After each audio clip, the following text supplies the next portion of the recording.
bem, minha gente, este é o nosso primeiro ponto de encontro da TV Vitória. E vamos estrear com grandes novidades. E novidades com certos estilos.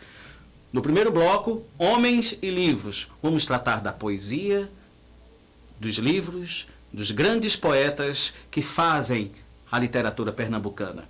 Em seguida, nós criamos um quadro onde nós pudéssemos nos encontrar com a cultura pernambucana. Nós vamos visitar a Igreja Barroca de São Francisco, muito conhecida como a Capela Dourada, revestida em ouro pelos senhores de engenhos da época. Mas a música não poderia estar de longe do nosso programa. Carlinhos Veloz é o nosso convidado, um dos grandes compositores da nossa música popular brasileira aqui em Pernambuco, na estreia do programa Ponto de Encontro. Acho que você não pode perder. A partir de hoje, Ponto de Encontro é o ponto da nossa cultura. Daqui a pouco a gente vai voltar.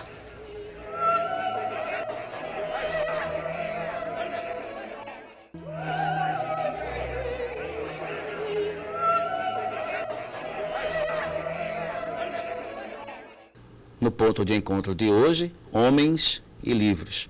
Escolhemos, para abrir o programa de hoje, Manuel Bandeira, uma das grandes expressões da poesia pernambucana. E sendo uma das grandes expressões da nossa poesia, nós trouxemos a professora Miriam Gonçalves, uma das grandes professoras de literatura da cidade do Recife, e que faz questão de falar sobre este grande poeta e que, na verdade, também foi um dos nossos objetivos, trazê-la pelo conhecimento, pela praticidade da literatura e pelo carisma que tem com seus alunos na cidade do Recife.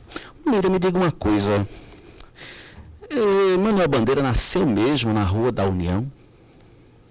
Veja só, professor Almésio, ele foi criado na Rua da União até os 4 anos. Agora, Manuel Bandeira nasceu, na verdade, na Rua Joaquim Nabuco, ali no Derby, nos 4 cantos, onde hoje funciona o restaurante Mafuá de Malungo.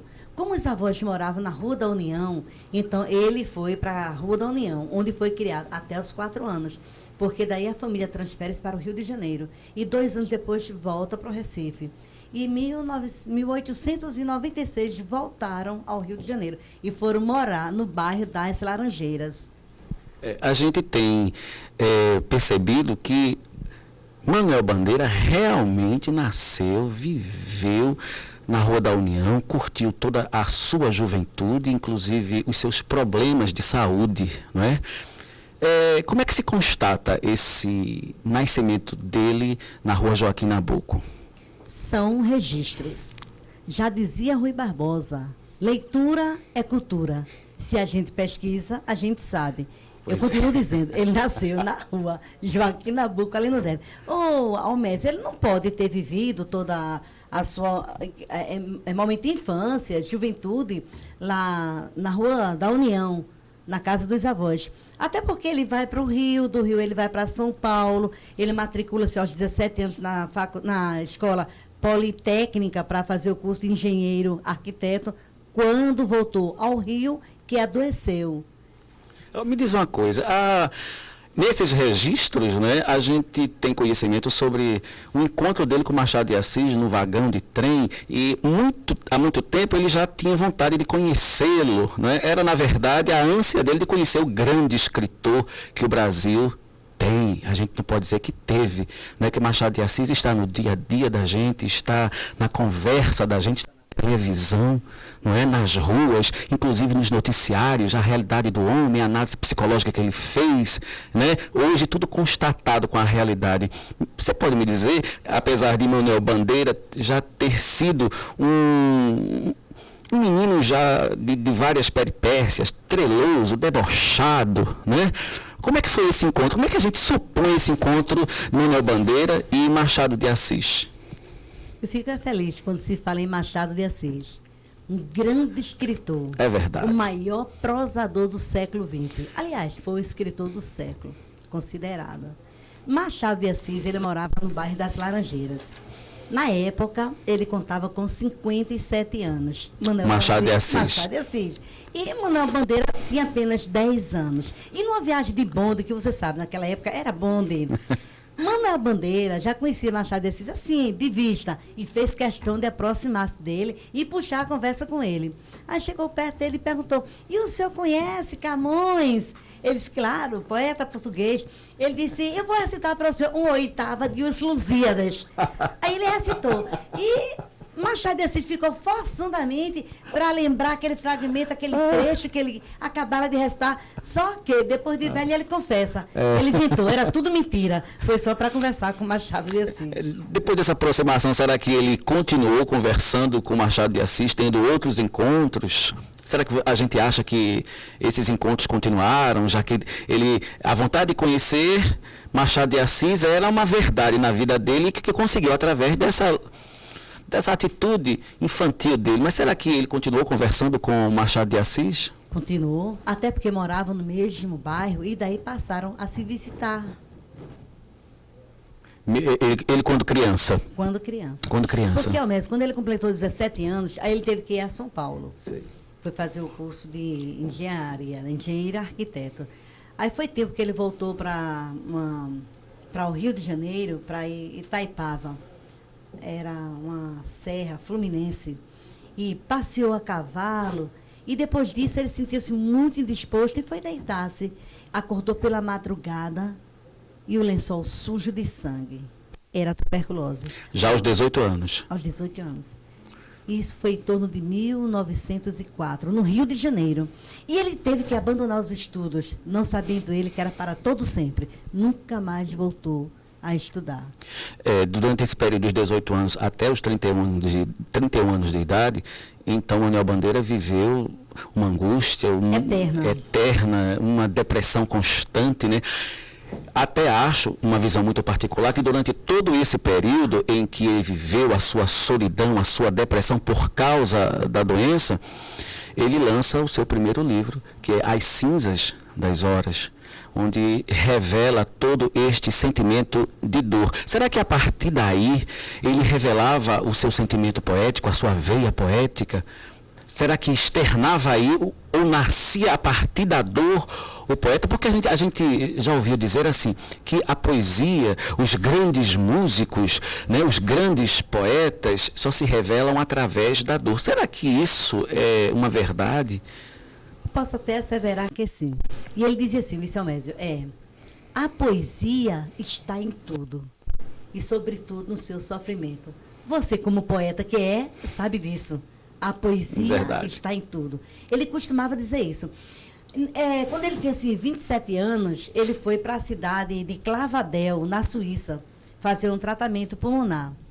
Quando ele volta, que ele chega ao Rio, é onde ele publica esse primeiro livro dele. E ele diz: sou inválido.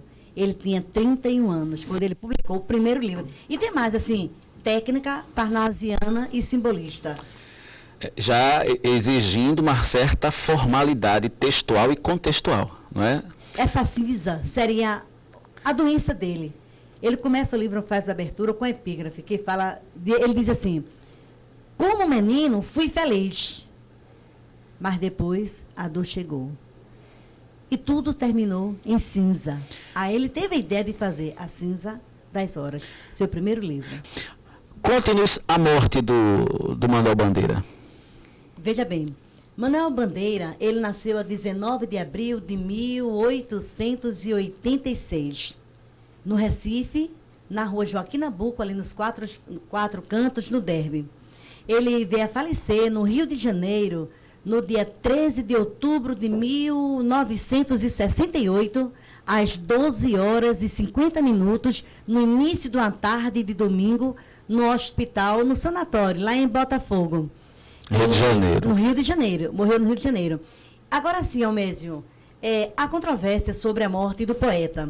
Uns dizem assim, que ele morreu de uma hemorragia gástrica, outros dizem, morreu de uma parada cardíaca, outros dizem, morreu tuberculoso. Acredito o seguinte, ele tinha morrido, na verdade, de tuberculose. Ou, se não morreu de tuberculose, ainda estava tuberculoso. Porque a cura da tuberculose chega aqui ao Brasil em torno de 1965. E ele morreu 3 anos depois. Nas imagens que você viu, tem aquela poesia dele, pneumotórax, né? Diga 33, 33, 33, 33. Sempre irônico até com a sua própria doença, mas né? ele fazia isso. Irônico com ele mesmo, né? Bem, minha gente, nós passaríamos aqui uma boa parte das horas conversando com a professora Miriam, que conhece muito bem não só as obras de Manuel Bandeira, mas as obras dos nossos grandes escritores que estão na literatura brasileira. Este é o objetivo de Homens e Livros dentro do Ponto de Encontro. Daqui a pouco a gente vai voltar para você.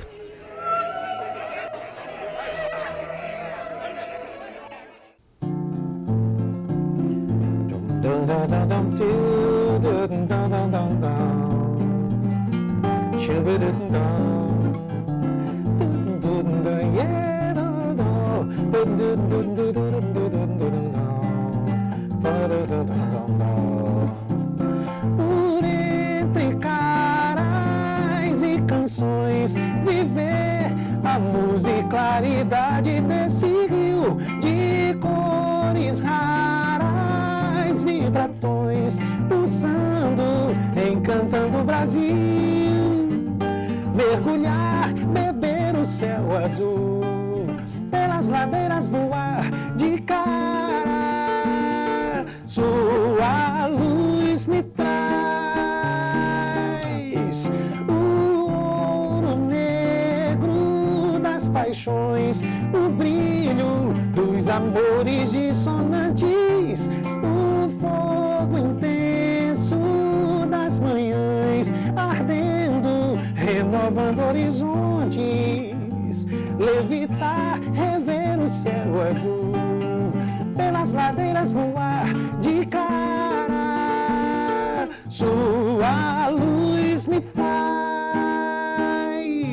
bem. Bossa. Esse é um dos quadros mais importantes do Ponto de Encontro. Nós vamos tratar da música como ela deve ser tratada. Esse é o Carlinhos Veloz. Mas quem é mesmo Carlinhos Veloz? Carlinhos Veloz é um garoto que adora cantar. Hoje já não mais um garoto, talvez não mais um garoto assim para o mundo pelas estradas que eu tenho percorrido, mas um garoto na alma, naquilo que é essencial, naquilo que é mais importante, que é o canto, que é a arte, né? Que é o espírito. No garoto para aliviar as dores da vida, não é? Milton Nascimento não diz isso, né? Pois é. Ao menino, ao moleque dentro do seu coração, quando o mundo assusta, ele vem e dá a mão àquele menino que vem para acalmar, acalentar, não é verdade? Milton é dono de todas as grandes canções assim, até uma das canções do Milton chamada Certas Canções, né, que fala essa coisa de, poxa, como é que eu não fiz essa música? Então Milton Nascimento é muito dono disso, de cantar muito o sentimento das pessoas, mais profundo assim, a vontade, os anseios das pessoas. Agora me diz uma coisa, Carlinhos Veloz, e o Vibratões, o que é o Vibratões? O que é que você vem fazendo em cima do CD Vibratões? O que pretende fazer? Quais são as suas perspectivas? O Vibratões é exatamente a síntese disso tudo, né? Da ânsia desse garoto de voar, de cantar, de ser feliz, de colocar para fora tudo que há de maravilhoso, sabe, dentro da alma, musicalmente, principalmente falando. Então, ela é um retrato dos vibratões brasileiros, da alegria do Brasil, das cores do Brasil, né? Da sensualidade brasileira, enfim. Faz aí uns vibratões, trechos assim, a gente vai se inspirando e perguntando mais alguma coisa. Pois é, ela é uma coxa de retalhos, ela é um mosaico. Tem uma canção do Vibratões que é uma homenagem, inclusive, a Ariano Suassuna e a Tom Jobim, enfim. Fala do trem de Caruaru, do boi de Axixá, enfim. Ela é uma reunião de todo esse festejo brasileiro, é assim. Chama-se Trem Moleque.